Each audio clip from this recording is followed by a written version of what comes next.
You're a traitor and one of the best. You've been to Korell and you know the Korellians. That's where you've got to go. Who let this man in without orders from me? As you are children of the Spirit, and in the name of that Spirit, protect me from them. Jail, they're getting ships from the Empire itself. It's still there, you know. It may be gone here in the periphery, but in the galactic center, it's still very much alive.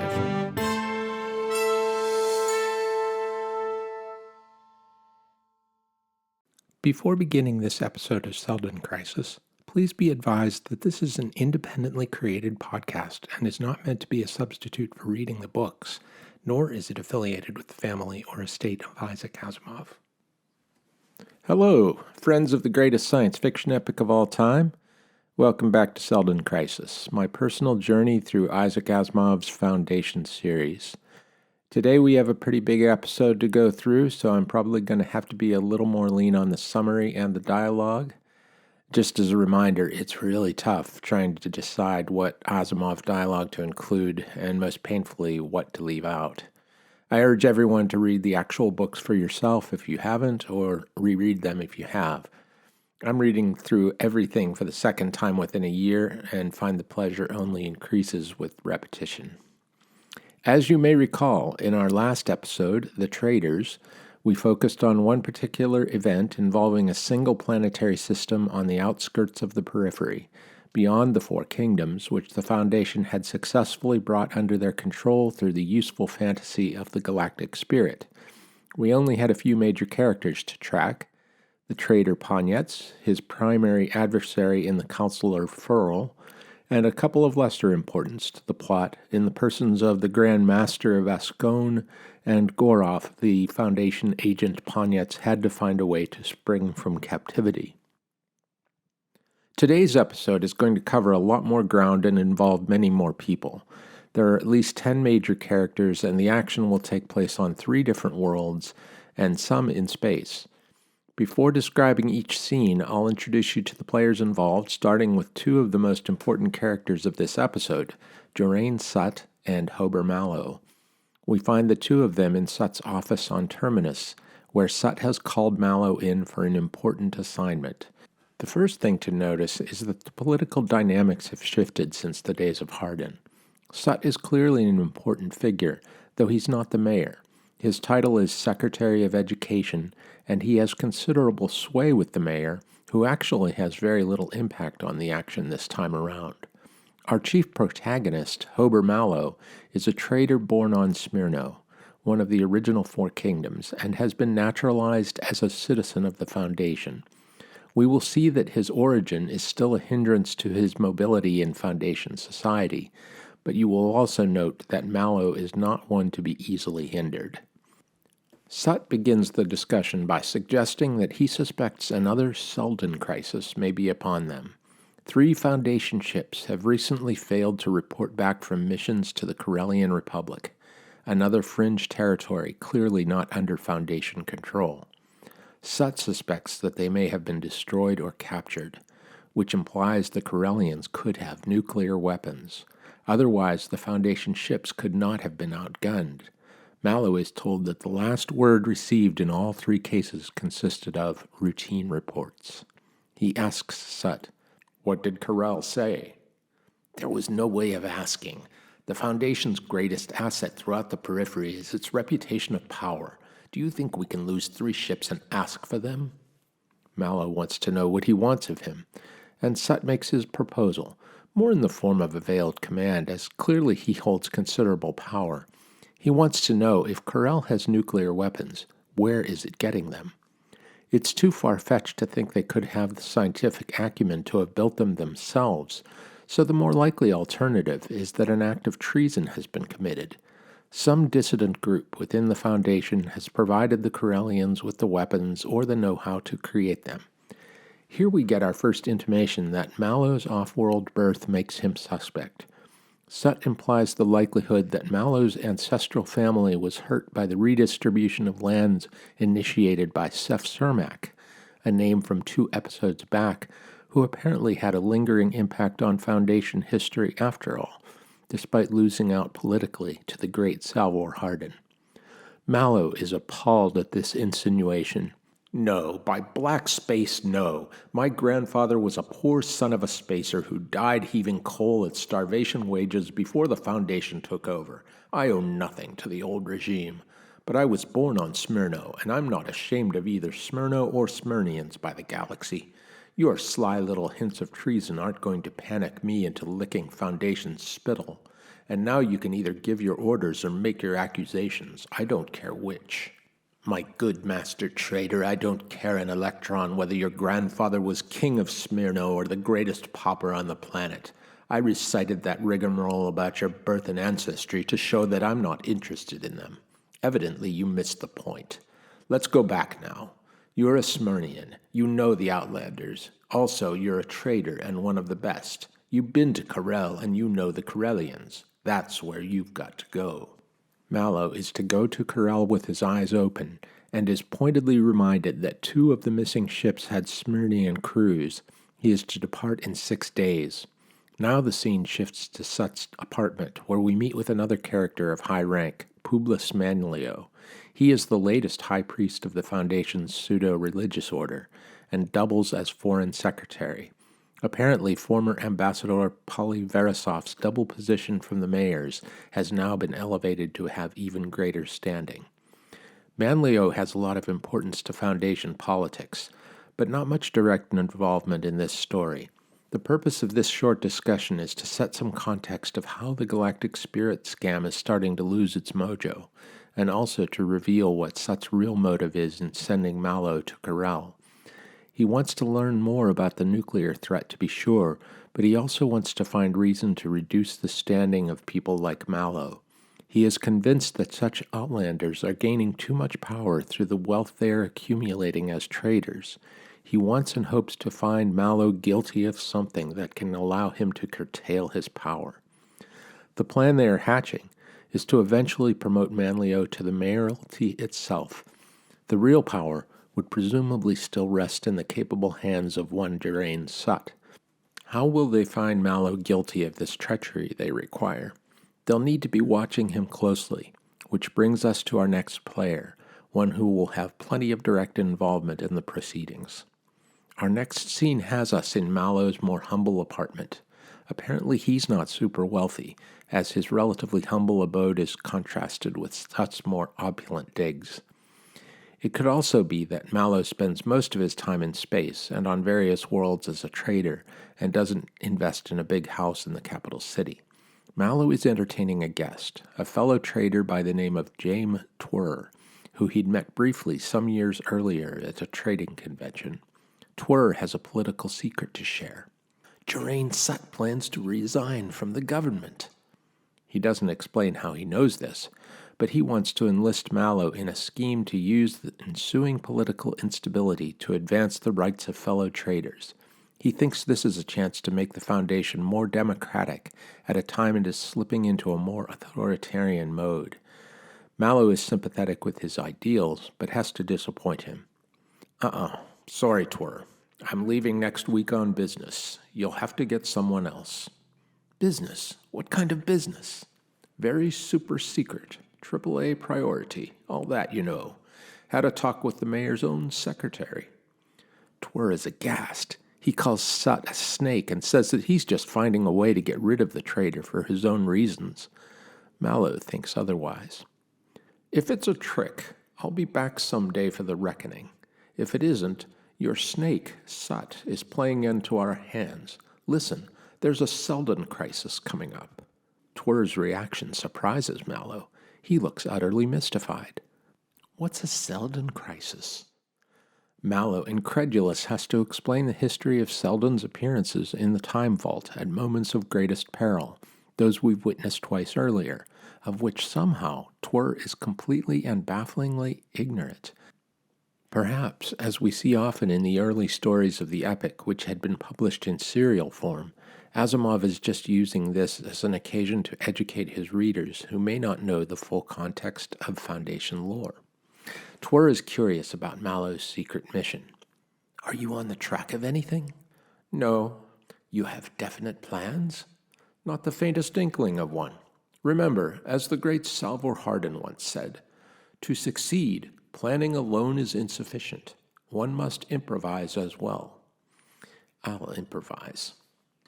Then, out of the blue, Mallow decides to offer Twr to join him on the trip. Twr demurs, but is eventually convinced to come along. Mallow seems pleased and tells him to show up at the docks tomorrow, ready to board his vessel, the Far Star.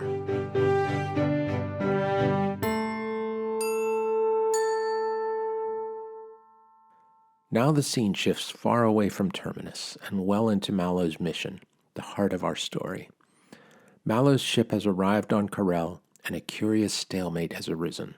For 2 weeks they had been escorted in by a hostile but rather unimpressive coterie of battered and underpowered Guardian vessels with absolutely no hint of nuclear weaponry. They'd been waiting a week in the decrepit and decaying spaceport of the Korellian capital. The sheen of the prosperity of Terminus and the worlds it controlled was entirely lacking here, only the remnants of the old empire's presence, long departed and clearly not reinforced or well maintained. The crew is restless and tense. James Twr is also becoming frustrated and waits for the ship's captain to take some sort of action. Mallow, however, remains patient and even seems pleased with the prospects for trading with this world. He can see that they are in urgent need of the technology the Foundation can provide, but the rumor is that they are fanatically opposed to outside influence. It is an authoritarian state, and the Commodore, as the leader is called, feels that his power can only be threatened by outside influences. Twr is skittish and feels they are in a position of high risk, with guards around the base and ships overhead. What is to keep their hosts from bombing the ship to pieces at any moment? Mallow reminds him that they've had a week to act and have done nothing. Mallow and Twr discuss the likelihood that the Korellians could be waiting for reinforcements to arrive, possibly nuclear-powered. Mallow is unconvinced that the enemy has nuclear weapons, but is not entirely sure that they don't. He suspects, even if they do have them, they would not attempt to interfere with an official envoy of the Foundation, as that might bring down upon them the might of their better-armed adversaries. The waiting continues. Suddenly, a visiplate alights, and a sergeant appears with a message. The crew has admitted a Foundation missionary in full priestly garb. Mallow is livid. This expressly goes against his orders that no one is to leave or be admitted without his advance permission. He orders the crew to battle stations and orders the priest to be brought to him. He orders Twr to go and assemble the officers and bring them to him. Asimov writes a couple of curious lines of description here. Quote, "There was a 5-minute hiatus in which Mallow kicked open the doors to the lavatories, looked behind the bar, pulled the draperies across the thick windows. For half a minute he left the room altogether, and when he returned he was humming abstractedly." End quote. The men file in, and the captain speaks quietly but firmly. "First, who let this man in without orders from me?" The watch sergeant claims it was a mutual decision, as it was clear that the priest was one of their own. Mallow angrily upbraids him and orders him relieved of supervisory duties for a week. Twr objects to punishing the man, and Mallow simply ignores the interruption. Another officer complains about the 7 days of no action and says discipline can't be maintained under these conditions. Mallow will have none of it. "There's no merit in discipline under ideal circumstances. I'll have it in the face of death or it's useless. Where's this missionary? Get him here in front of me." The priest appears in the scarlet robes of his order and appears to be unwell. When questioned as to his name, he responds by babbling incoherently about the galactic spirit until Mallow shuts him up. Twr interferes again and insists that the priest be taken away for rest and treatment, which only makes Mallow more angry. He insists on knowing the priest's name, whereupon the missionary goes into a lengthy introduction. "As you are enlightened men, save me from the heathen. Save me from these brutes and darkened ones who raven after me and would afflict the galactic spirit with their crimes. I am Jord Parma of the Anacreonian worlds, educated at the Foundation itself, my children. I am a priest of the Spirit, educated into all of the mysteries, who have come here where the inner voice called me. I have suffered at the hands of the unenlightened. As you are children of the Spirit, and in the name of that Spirit, protect me from them."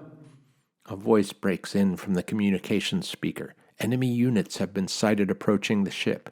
Several thousands have suddenly appeared in the form of a Korellian mob. They fill the previously vacant spaceport, and one figure comes slowly forward. Mallow demands to know what they want, and the answer comes back that the mob is demanding the priest be turned over to them. It's Twir's turn for anger. "Mallow, you're bound to hold on to this man. There's no way of maintaining decency and honor otherwise. He's of the Foundation, and after all, he is a priest. These savages outside. Do you hear me?" "I hear you, Twir. I've got more to do here than guard missionaries. I'll do, sir, what I please. And by Seldon and all the galaxy, if you try to stop me, I'll tear out your stinking windpipe.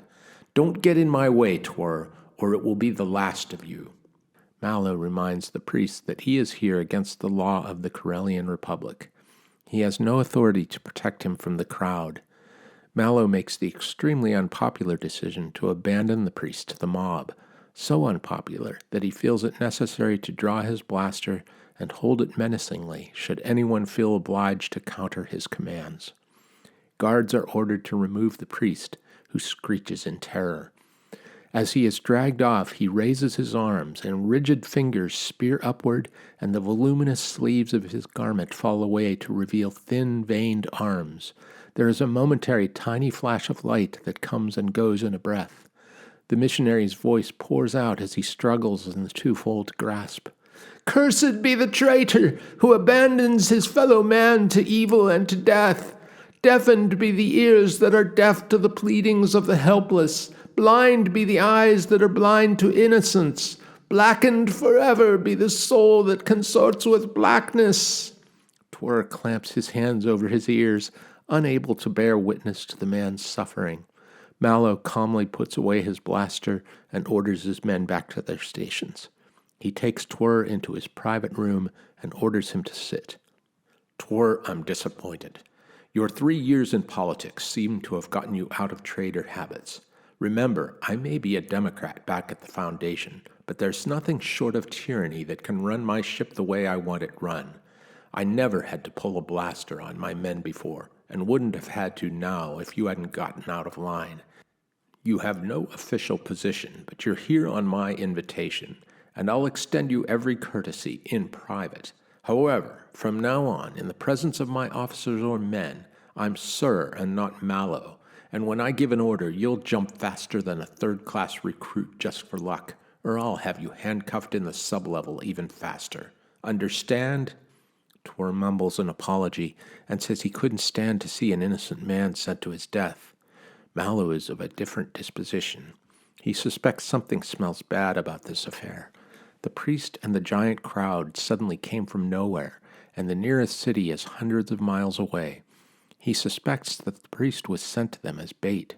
If they'd harbored him, they'd have been guilty of violating Korell's sovereignty, an act of war. Perhaps it was all a setup to push Mallow into doing something worthy of declaring them unwelcome and ordered to return to their home planet or worse. As he is explaining all this to Twir, an official document is received, teleported direct from the capital on the Commodore's own stationery. "So, my idea was far-fetched, was it? Half an hour after we hand back the missionary, we get a very polite invitation to the Commodore's august presence, after 7 days of previous waiting. I think we passed a test."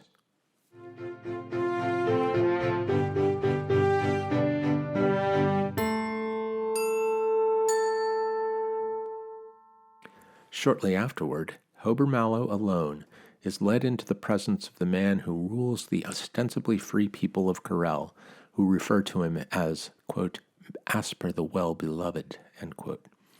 He's not a particularly impressive figure, with poorly laundered garments and gray hair which loops limply upon his shoulders. He attempts to impress upon Mallow how Korell is similar to Foundation in that they are both republics, and that he shares the desire for peace and friendship between their peoples. Though he claims to be loved, his grounds are guarded and fortified strongly, which would seem to indicate the love is less than universal for his personage. Mallow describes the traits they must no doubt share, such as a desire for the well-being of their people, and that he enjoys the opportunity to discuss ways that they may use their respect and friendship for the mutual benefit brought about by unrestricted trade. You must see that it would be of benefit to both of us. There are things you have that we want, and things we have that you want. It asks only in exchange to bring increased prosperity. An enlightened ruler such as yourself, a friend of the people, I might say a member of the people, needs no elaboration on that theme. I won't insult your intelligence by offering any. The Commodore voices his concern. Your people have always been so unreasonable. I am in favor of all the trade our economy can support, but not on your terms. I am not sole master here. I am only the servant of public opinion. My people will not take commerce which carries with it a compulsory religion. When Mallow asks why religion would be considered compulsory, he is reminded of the case of Ascone, an allusion to events that followed upon the apparently one-off escapade of Limar Ponyets in the last chapter, which had occurred 20 years previously. First, they were sold some of your goods, and then your people asked for complete freedom of missionary effort in order that the goods might be run properly, that temples of health be set up. There was then the establishment of religious schools, autonomous rights for all officers of the religion, and with what result? Ascone is now an integral member of the Foundation system, and the Grand Master cannot call his underwear his own. Oh no, oh no, the dignity of independent people could never suffer it. But Mallow responds that this is not at all what he suggests. I am a master trader. Money is my religion. All this mysticism and hocus-pocus of the missionaries annoy me, and I'm glad you refuse to countenance it. It makes you more my type of man. Asper is suspicious. But man, you have told me only half. You have told me what the catch is not. Now tell me what it is. The only catch, Commodore, is that you're going to be burdened with an immense quantity of riches. Indeed, but what could I want with riches? The true wealth is the love of one's people. I have that. You can have both, for it is possible to gather gold with one hand and love with the other. Mallow asks permission to give a small demonstration. He asks for a young woman, and one of the Commodore's girls is brought in. Yes, you heard that right. A woman. In Foundation, no less.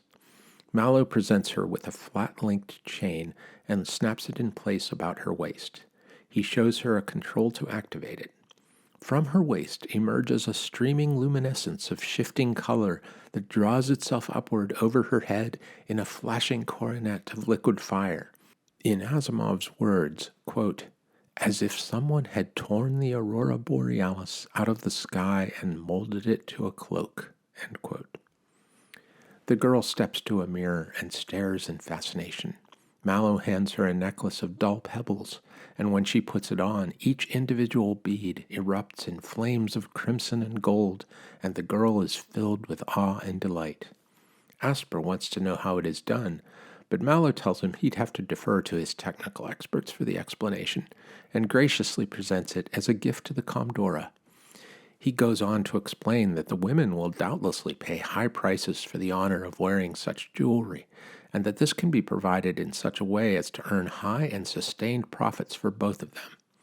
He describes a wealth of gadgets and devices that will similarly be in high demand, compact appliances, tools that never wear out, lighting fixtures, etc. He gives a sales pitch that would have impressed Limar Ponyets. The Commodore is overwhelmed. Seizing the moment, Mallow tells him that he could retool his factories, explaining that he has devices that could cut production costs to a tiny fraction of what they are currently, but would need to gain access to one of his foundries to put on an adequate demonstration. The Commodore readily agrees to invite him and a few of his crewmen to a steel foundry in the city the following day. But first, they will dine and celebrate their friendship. Mallow is escorted back to his ship. We now turn to a brief interlude involving the first couple of Korell, Commodore Asper and Commodora Lycia. Asimov was apparently so smitten by including the brief encounter with a female character that he followed it up with a whole, if somewhat brief, chapter in which another appears in a very prominent role. You will observe that Lycia is not exactly madly in love with her husband. In fact, it is clear that she detests him. It's apparently a forced match for political reasons, as she is the daughter of a high Empire official, which works to Asper's favor, though it doesn't appear to guarantee domestic bliss. We meet the royal couple in the midst of what seems to be a typical exchange. The Commodora is staring at her husband with unveiled contempt. "Oh, I see. You are very friendly with these barbarians. Perhaps that is why I am not to be permitted to attend your conversation. Perhaps your little weazened soul is plotting to turn against my father." "Not at all." "Yes, I'd like to believe you, wouldn't I? If ever a poor woman was sacrificed for policy to an unsavory marriage, it was myself. I could have picked a more proper man from the alleys and mud heaps of my native world." "Perhaps you would enjoy returning to your native world, except that to retain as a souvenir that portion of you with which I am best acquainted, I could have your tongue cut out first, and as a final improving touch to your beauty, your ears and the tip of your nose as well." "You wouldn't dare, you little pug dog. My father would pulverize your toy nation to meteoric dust. In fact, he might do it in any case if I told him you were treating with these barbarians." "Well, there's no need for threats. You are free to question the man yourself tonight. Meanwhile, madame, keep your wagging tongue still." The Commodore ends the conversation by demonstrating the gift Mallow had provided and telling Lycia she may wear it to the banquet. Such a loving couple. It will be a while before we meet a female character with a little more substance than those we've been briefly introduced to here. The main idea is to show what a weak-willed worm Asper is, that he can be bossed around by a mere woman. Now we turn to an even more brief exchange on board the Far Star between Mallow and James Twirr as they are preparing to tour the factory with the Commodore. Twirr thinks that Mallow has suspicions about this visit and what they might find. Could there be trouble? Trouble? No, quite the opposite. In fact, I'm in the position of throwing my full weight against a door and finding it ajar at the same time. We're getting into this steel foundry too easily. You suspect a trap? Oh, for Seldon's sake, don't be melodramatic. It's just that the easy entrance means that there will be nothing to see. Mallow's mission is to find evidence of nuclear power, and Twirr seems sure that they have none, or there would be signs of it already. Mallow thinks it might only be in the foundries if it was just starting up, but obviously not if they are being granted entrance. A royal ground car approaches, and Mallow's party prepares for their visit. They bring along a few gadgets to show off for the provincial rubes. Soon afterward, at the factory, Mallow pulls out his gadgets and puts on another great sales demo. He demonstrates some nuclear shears which can cut neatly through solid steel without disturbing the tabletop upon which they are used. He displays further tools and tricks that show how the factory will be able to reduce its costs dramatically and produce highly refined materials. At one point, he demonstrates the amazing capability of cutting pipe and reconnecting it without evidence that it was ever separated. It's a real industrial magic show. The Commodore and his men crowd around in excitement and examine the materials produced. As Mallow is continuing his patter, he momentarily comes to a stop. He's just seen something that brought excitement to his chest, while the base of his stomach went tingly and cold. I'll let Asimov describe this because the prose is just magical. Quote, "The Commodore's own bodyguards, in the confusion, had struggled to the front line, and Mallow, for the first time, was near enough to see their unfamiliar hand weapons in detail. They were nuclear. There was no mistaking it. An explosive projectile weapon with a barrel like that was impossible. But that wasn't the big point. That wasn't the point at all. The butts of those weapons had deeply etched upon them in worn gold plating the spaceship and sun. The same spaceship and sun that was stamped on every one of the great volumes of the original encyclopedia that the Foundation had begun and not yet finished.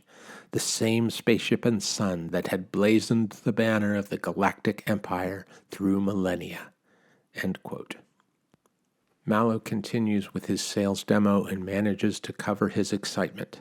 He now has what he came to find.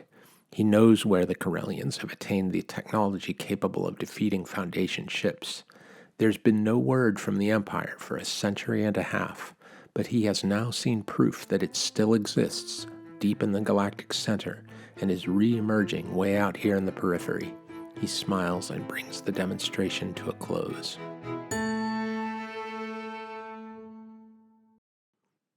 Later, after 2 days in space aboard the Far Star, Mallow turns over command of the ship to his lieutenant with detailed instructions and a time capsule to store encrypted information until a particular date and time whereupon it will be revealed.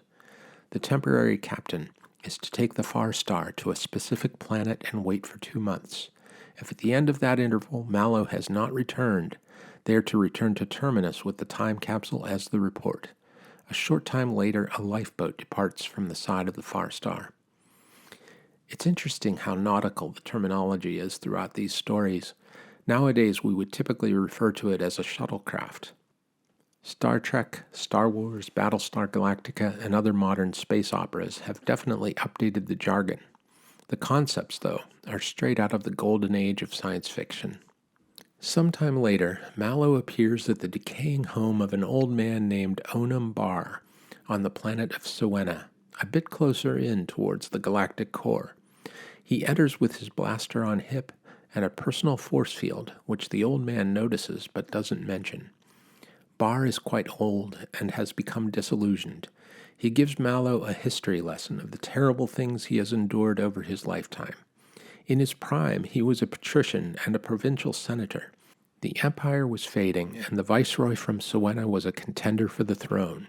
This particular viceroy attempted a coup, and when he went to face the admiral of the empire's fleet, the people of Siwenna revolted against him and drove him off to where he leads the remnants of his forces in piracy among the Red Stars. When the admiral took Siwenna, he longed for the honor of conquest and the rights of pillage, so he had the rebellious people put to the nuclear blast. Onum Bar had 6 sons and a daughter, and only 1 son survived.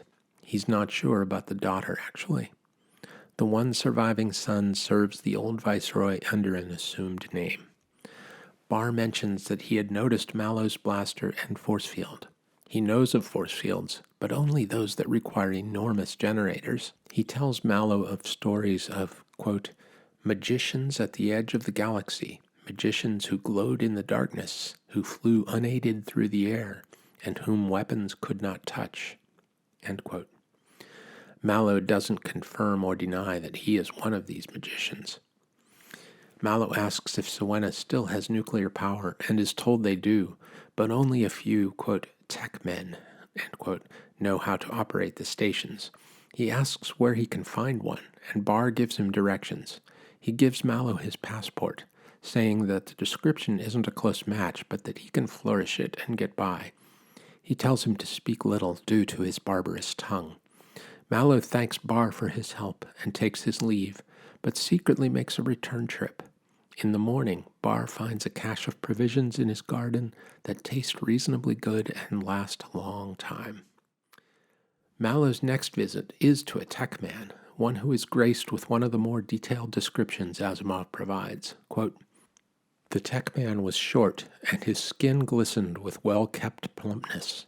His hair was a fringe, and his skull shone through pinkly. The rings on his fingers were thick and heavy, his clothes were scented, and he was the first man Mallow had met on the planet who hadn't looked hungry. End quote. I'm noticing Asimov has a thing about body size. Both Hardin and Mallow were described as large men. The tech man, a clearly negative character, is short. We'll have to look for this going forward. Mallow uses some interesting tricks to gain his intended look at a nuclear facility. First, he had sent some Guja in advance, presumably some small gift. The tech man disparages it and immediately assumes from Mallow's costume that he is a, quote, Siwanese dog, end quote. Apparently the tech man is of the off-world caste that conquered the planet.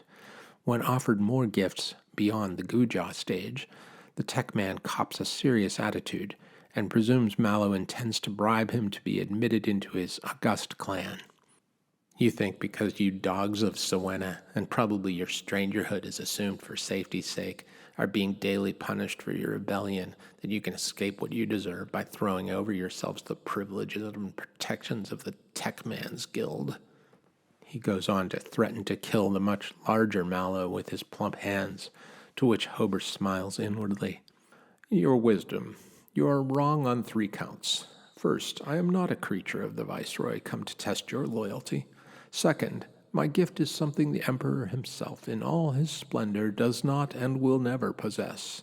Third, what I wish in return is very little, a nothing, a mere breath. Next, Mallow asks the tech man to shoot him with his blaster. Yes, to unload a lethal blast into his chest. The tech man is a little surprised, but doesn't hesitate to try, and to his surprise and disappointment, fails, as Mallow has his nuclear force field in place. He shows him the tiny knobbed chain that produces the field, which totally blows the tech man's mind, because he doesn't really understand tech that well at all.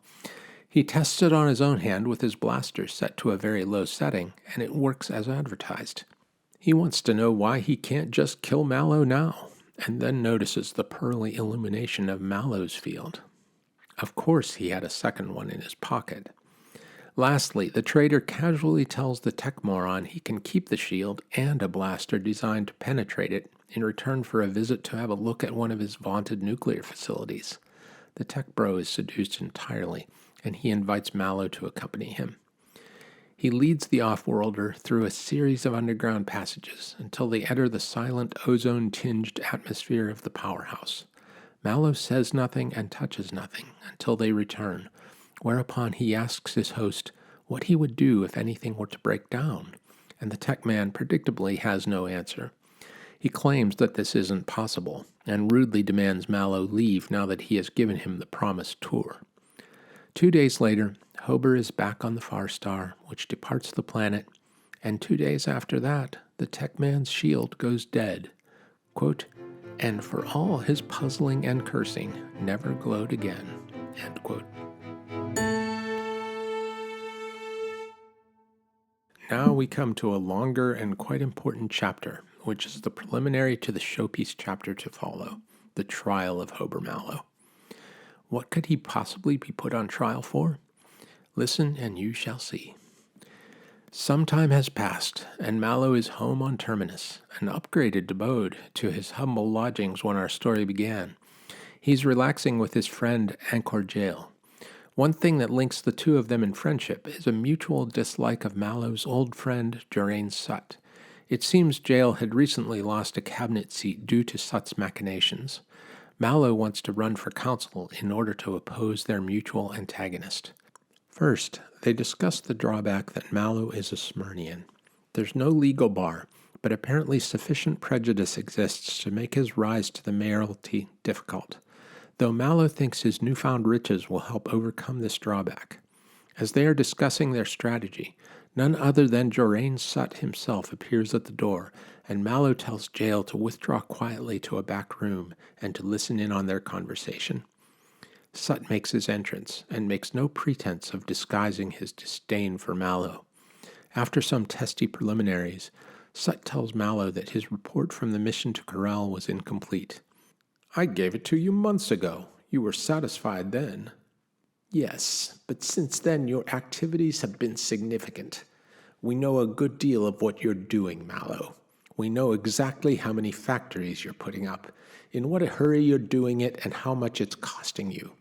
And there's this palace you have, which sets you back considerably more than my annual salary, and a swath you've been cutting, a very considerable and expensive swath, through the upper layers of Foundation society. Sutt wants to know where Mallow is getting the money for his upgraded accommodations, and Mallow says that it is entirely legitimate. He's set up trading relations with Corel, and has been bringing back wrought iron and chromite in exchange for various trinkets. He was told to keep his eyes open, which he did, and saw no evidence of nuclear weaponry apart from the Imperial blasters in the Commodore's bodyguard, which he dutifully reported. "It is the general custom of all traders to advance the religion with their trade. I adhere to law and not to custom. There are times when custom can be the higher law." Sut makes a dig at Mallow's Smyrnian roots, and then explains the importance of the use of religion to control the periphery as was intended by Hari Seldon in his great plan for the galaxy to return to a new empire within 1,000 years and avoid 30 millennia of needless suffering. Mallow reminds him of how this policy is no longer working, and reminds him of the case of Ascone of 20 years back, how the feudal kingdoms want nothing of the Foundation's spiritual mumbo-jumbo anymore. "There isn't a ruler in the periphery now that wouldn't sooner cut his own throat than let a priest of the Foundation enter the territory. I don't propose to force Korell or any other world to accept something I know they don't want. No, Sut. If nuclear power makes them dangerous, a sincere friendship through trade will be many times better than an insecure overlordship based on the hated supremacy of a foreign spiritual power, which, once it weakens ever so slightly, can only fall entirely and leave nothing substantial behind except an immortal fear and hate." Sut concedes his point, but doesn't back down from his political convictions. He attempts to bribe Mallow.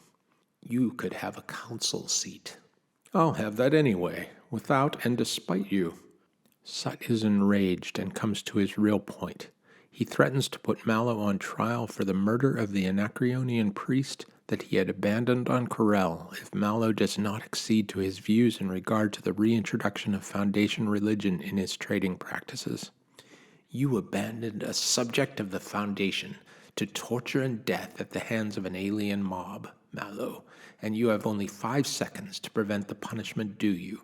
For myself, I'd rather you decided to bluff it out. You'd be safer as a destroyed enemy than as a doubtfully converted friend." "You have your wish." Sut departs, and Jael comes back into the room, having overheard the entire discussion.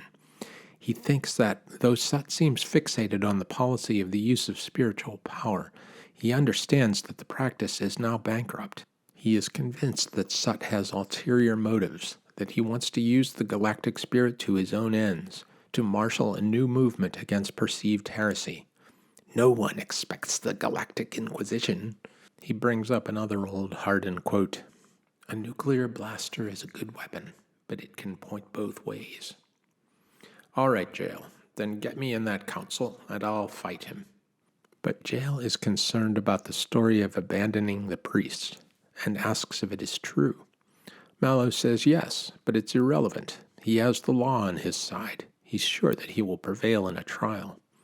In Jael's words, "No, Mallow, you've missed it. I told you he played dirty. He's not out to convict you. He knows he can't do that.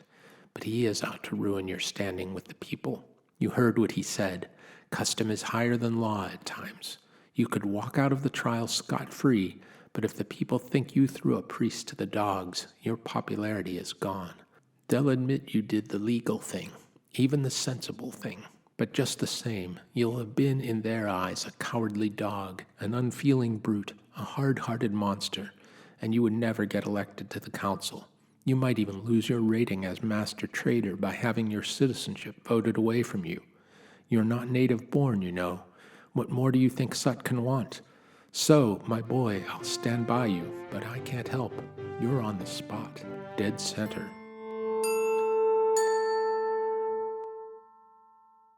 A few days or weeks pass, and now we get to the real fun, the trial of Hober Mallow.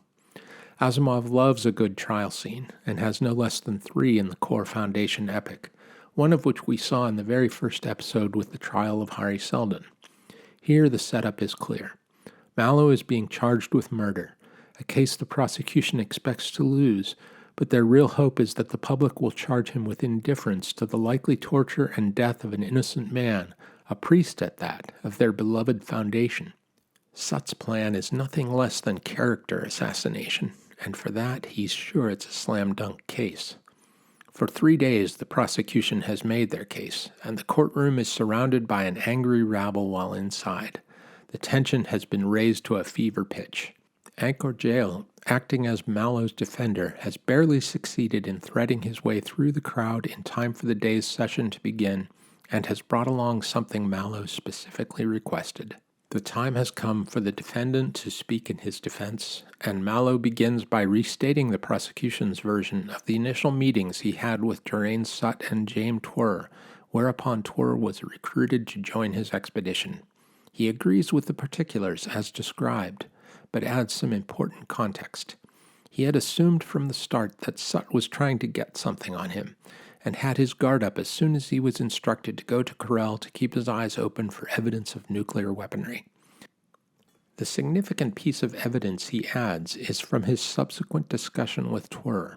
He was suspicious of the fact that Twr claimed to have been a traitor for 3 years, and yet Mallow had never heard of his activities, which seemed unusual, as it was his business to know what his competition was up to. The thing that didn't add up for Mallow, however, was that Twr had never heard of a Seldon crisis.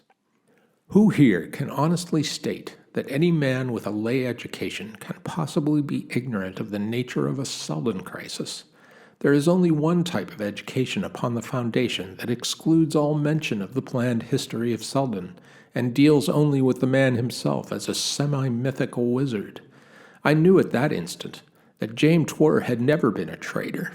I knew then that he was in holy orders, and perhaps a full-fledged priest, and doubtless that for the 3 years he had pretended to head a political party of the traitors, he had been a bought man of Geraint Sutt. A known enemy is relatively safe. I invited Twr to come with me. He accepted. He then calls the jury's attention to the moment the priest arrived on board the Far Star. He tells them of his suspicions regarding Twr at that moment, and how he had sent him away for a few minutes to gather the officers. Recall now Mallow's mysterious activities during these few minutes. He explains that during that time he had set up holographic recording equipment of the room where he would be interrogating the priest. The special evidence Anchor Jail had brought to the trial was none other than this very recording, which Mallow then requested permission to play for the jury. Asimov describes the scene, quote, "There was the missionary, confused and battered, standing between the lieutenant and the sergeant. Mallow's image waited silently, and then men filed in, Twr bringing up the rear. The conversation played itself out, word for word. The sergeant was disciplined, and the missionary was questioned. The mob appeared, their growl could be heard, and the revered George Parma made his wild appeal. Mallow drew his gun, and the missionary, as he was dragged away, lifted his arms in a mad final curse, and a tiny flash of light came and went. The scene ended with the officers frozen at the horror of the situation, while Twr clamped shaking hands over his ears, and Mallow calmly put his gun away." End quote. Mallow lets the hubbub in the gallery die down, then instructs Jail to replay the last few seconds of the recording, and tells him to freeze a frame near the end, when the priest had raised his arms for his mad final curse. Jail does so, and zooms in on one of those arms and that tiny flash of light. The jury and all of those watching within and without the courtroom could see the distinct letters KSP on the priest's arm. Mallow explains that he had flooded the room with ultraviolet light, which had revealed the bogus priest's true identity. Perhaps some of you may have already guessed what KSP stands for. George Parma knew his priestly lingo well and did his job magnificently. Where he had learned it and how, I cannot say, but KSP stands for Korellian Secret Police. The trial concludes with the jury and the crowd firmly swung around to Mallow's side. As he leaves the courtroom, he is hoisted onto the shoulders of supporters to the sound of chants of, "Long live Mallow! Long live Mallow! Long live Mallow!" In the aftermath, Mallow controls the mob and strikes quickly. He has Geraint Sutt and High Priest Publius Manlio arrested for inciting the priesthood of the Outer Planets to take sides in the factional quarrels of the Foundation. He intends to run for mayor and high priest as well. Mallow explains to Jael that the moment of crisis has not yet arrived, but will quite soon. Jael asks, "What's it going to be? Korell, after all?" "Of course. They'll declare war eventually, though I'm betting it'll take another pair of years." "With nuclear ships?" "What do you think? Those 3 merchant ships we lost in their space sector weren't knocked over with compressed air pistols. Jael, they're getting ships from the Empire itself." "Don't open your mouth like a fool. I said the Empire. It's still there, you know. It may be gone here in the periphery, but in the galactic center it's still very much alive. And one false move means that it itself may be on our neck. That's why I must be mayor and high priest. I'm the only man who knows how to fight the crisis." "How? What are you going to do?" "Nothing. When I'm boss of this foundation, I'm going to do nothing. 100% of nothing, and that is the secret of this crisis." We return to a scene on the planet Korell. Years have passed, and we are in the chambers of our old friends, the loving first couple of Korell, the Commodore and Commodora. They are having a loving chat about their peaceful intentions toward the Foundation now that the new trade agreements are in place. No, they are at each other's throats as usual. The Commodora scornfully informs her husband that she is aware of his newfound intention to attack Foundation using the nuclear ships gifted from her father, who it now appears clear is none other than the latest leader of the declining galactic empire. She's wondering why her husband has waited so long to stamp out this puny foe, and assumes it is because he can't bear to part with the loss of profits he has been reaping from the trinkets the traders under Mallow have been supplying. Commodore Asper asks, where is the 6th nuclear vessel he's been waiting for the past year, and his beloved Commodore Alicia reminds him that he could have easily destroyed Foundation already. "But just one can blast that Foundation into stinking rubble. Just one to sweep their little pygmy boats out of space." "I couldn't attack their planet even with a dozen." "And how long would their planet hold out with their trade ruined and their cargoes of toys and trinkets destroyed?" "Those toys and trinkets mean money, a good deal of money." "But if you had the Foundation itself, would you not have all it contained? And if you had my father's respect and gratitude, would you not have more than ever the Foundation could give you? It's been 3 years, more, since that barbarian came with his magic sideshow. It's long enough." "My dear, I am growing old. I am weary. I lack the resilience to withstand your rattling mouth. You say you know that I have decided. Well, I have. It is over, and there is war between Korell and the Foundation." As his wife triumphantly departs, having been granted her wish, the Commodore secretly dreams of the time he can control the periphery without her father's help, and he can be rid of her forever. A very brief scene follows, a mere interlude. Somewhere in the depths of space, a Foundation vessel, the Dark Nebula, spots a horrifying specter in their visiplate. It is not just a ship, but, quote, "a whale to the Dark Nebula's minnow, and on its side is the spaceship and sun of the Empire." End quote. The tiny ship frantically prepares to fight or flee if it can, and sends warning to Terminus for help. The war has begun. Quick side note. One reason that Asimov's Foundation could never be translated faithfully for a modern TV or cinema audience is that he never really describes battle scenes. They are always offstage. Aficionados of ancient Greek tragedy will note that this was a characteristic of these plays as well.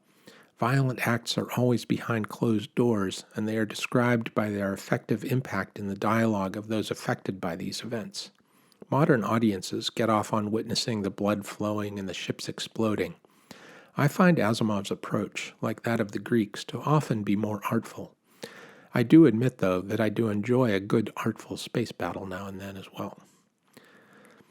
The final chapter has arrived, essentially an epilogue, though a highly significant one for the Foundation, and sets up the coming chapters in which the Empire can no longer be avoided due to its distance and declining strength. After 3 years of war, which is mostly a stalemate as Foundation ships retreat from battle and take occasional losses, the Korellian Republic surrenders unconditionally. Mallow had seen in the encounter with the rude but simple-minded tech man on Siwenna that the massive power stations driving the declining economies of the periphery were in critical need of spare parts sent from the Empire, and that the smaller distant worlds had lost the capacity to innovate and create their own technologies. His trade policies had encouraged Korell and other similar worlds to become dependent on the high-tech gadgets only the Foundation could produce. They had become gradually enslaved by their dependence, and it was only a matter of time until a nation cut off from trade, such as the Korellian Republic, would be forced to capitulate. That time had arrived, and Mallow had become a true merchant prince. There was no further need for the sham religion that the Foundation had depended upon until now. Trade alone and pure economic control was sufficient to sustain and gradually expand their power and influence. I will quote the final exchange between Hober Mallow and his deputy, Angkor Jail, upon receiving notice of surrender. Jail asks, "Then what of the future?" Mallow responds, "What business of mine is the future? No doubt Seldon has foreseen it and prepared against it. There will be other crises in the time to come when money power has become as dead a force as religion is now. Let my successors solve those new problems as I have solved the one of today."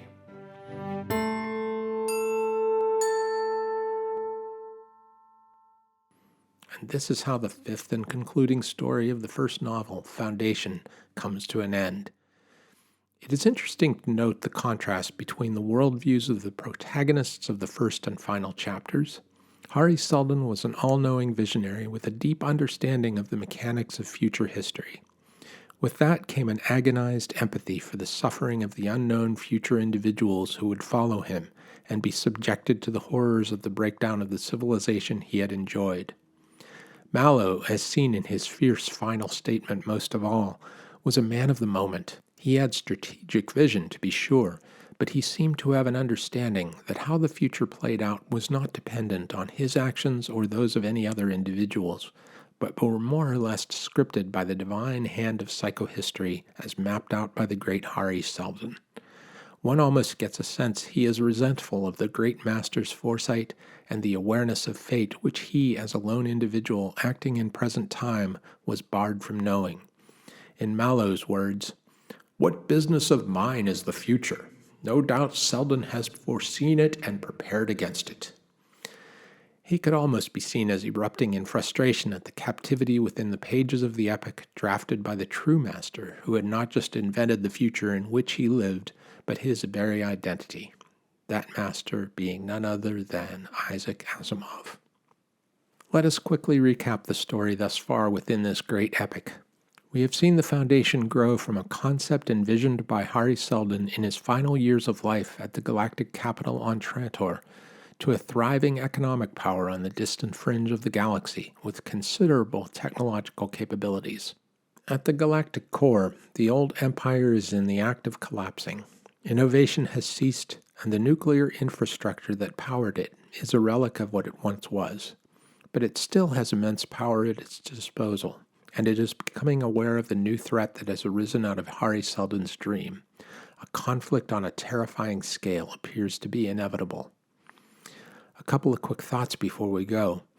First, I want to take you back to the very beginning of this story when Geraint Sut recruited Mallow for his mission to Korell, and especially to the subsequent discussion between Mallow and James Twirr, who we now know was planted by Sut to spy upon and find evidence against the traitor, an effort that was doomed by Mallow's cleverness. Remember that his big clue was that Twirr didn't know what a Seldon crisis was. I wondered when I read it the first time how I had missed this clue that was right there in the dialogue. How did I not see that Twirr was a spy? For this, I have to credit Asimov for pulling a nifty trick on all of us. Each chapter in the story since the first has included a recapitulation of the context of Hari Seldon's plan, how psychohistory works, and brought the reader up to speed so they could understand how things work in the greater story of Foundation. This was necessary because each chapter was originally published in serial form in Astounding Stories, a monthly magazine. It's a little like the sections at the beginning of a popular TV series when we get Last Week on The Expanse, or Picard, or Game of Thrones, or whatever. Binge watchers tend to jump over these recapitulations because they don't need them. When a serial publication is novelized, we get a similar situation. We come to know how psychohistory works and what a Seldon crisis is, so we might be tempted to skim over these repetitious bits. What a perfect place, then, for Asimov to hide the crucial piece of evidence that reveals Twr to be a spy. Of course, Asimov knew that some of his original readers might not have read the earlier stories and may have needed the recapitulation, so he might not have been thinking this. Or maybe he knew that faithful readers would be most likely to pick up on the patterns that reveal the secrets he wants to reveal at the appropriate time. I'm fine with giving some credit to the master storyteller. Well played, Isaac. Last thought. In our previous episode, I shared mixed feelings about the protagonist, the traitor Limor Panyets, likening him to an internet spam artist and extorting the avaricious Grand Master's counselor Furl through shaming him in something like a ransomware scam. I'm not sure that Mallow is much better, to be honest. He kind of strikes me as the Jeff Bezos of his time, whereas Hardin was more of a Steve Jobs kind of character. Making a religion based on gadgets. Ever seen an Apple product release event? We should remember that these characters were created in an era in which wondrous new technologies, free trade, capitalism itself, were unquestionably great things. It was tantamount to heresy to question the religion of capitalism, and for many, not much has changed. On top of that, Asimov was an émigré from Russia as a toddler, but still an émigré. The Cold War was in its infancy, and we should not be surprised to see its values placed upon a pedestal. This will be interesting to revisit when we get to the volumes written several decades later, after some of the downsides of the Western victories against communism had become a little more evident. Our next episode will introduce the first chapter of Foundation and Empire, the second novel in the core trilogy, entitled The General. Unlike the first novel, consisting of 5 essentially short stories, the 2 main chapters of Foundation and Empire are of novella length. It will be necessary to break them up at least into a couple of episodes each. You will be meeting many fascinating and iconic characters to come, including the Empire's last great general, Bel Riose, and another hero of the plucky Foundation in Lathan Devers. You will also meet one character obliquely mentioned in the episode just recounted, but I'll leave that person unidentified for now. Join us soon for Seldon Crisis, The General, Part 1. But before playing the theme music, I want to mention some of the delightful feedback I've received, starting with some reviews that have just made my days and weeks of late.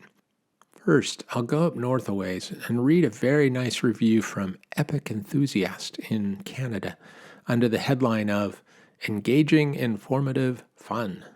I do want the podcast to be all of those things. Quote, I'm 3 episodes in and having a ton of fun. I'm an Asimov newbie, confess to never having heard of the famous trilogy, and finding this podcast a great gateway drug.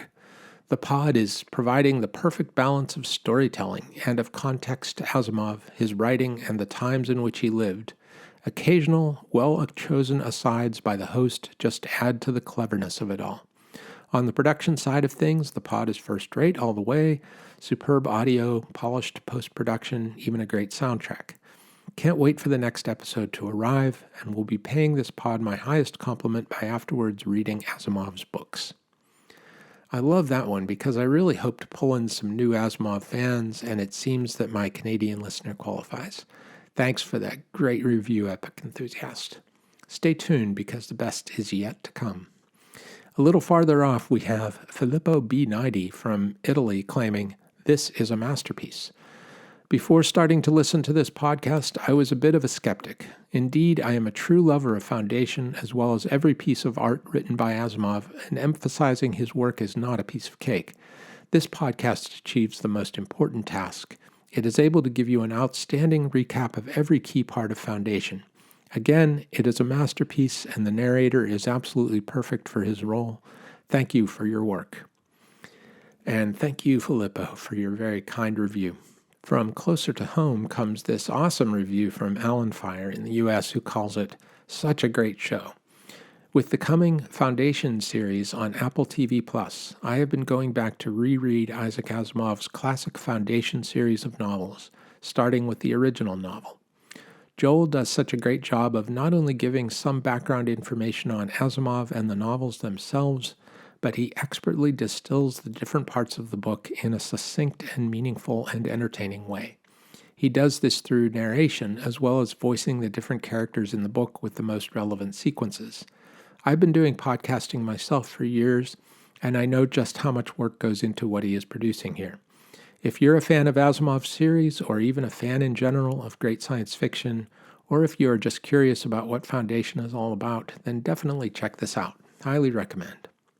Thanks, Alan Fire. I do hope the Apple TV Plus show provides a new stream of listeners. I really want to thank you for your feedback on the character voicing. When I started writing the first episodes, I really wasn't sure this would work.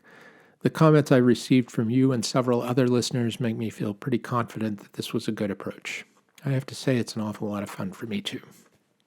There are other ways people can give me feedback, and I'll share one of my favorite emails I received at joel@seldoncrisis.net from Dave Rutan. I love this podcast.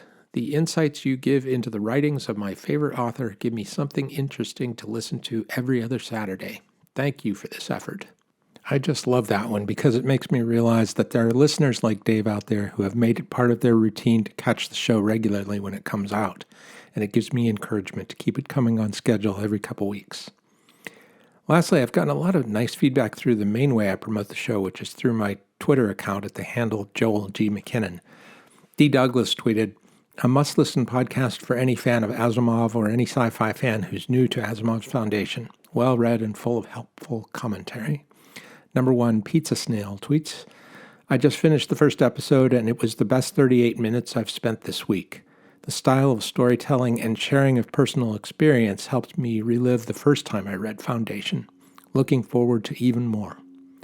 Lastly, Joana Santos in Portugal tweets, "For all Asimov fans that, like me, have a hard time memorizing all the characters in the Foundation series, here's a cool podcast to check."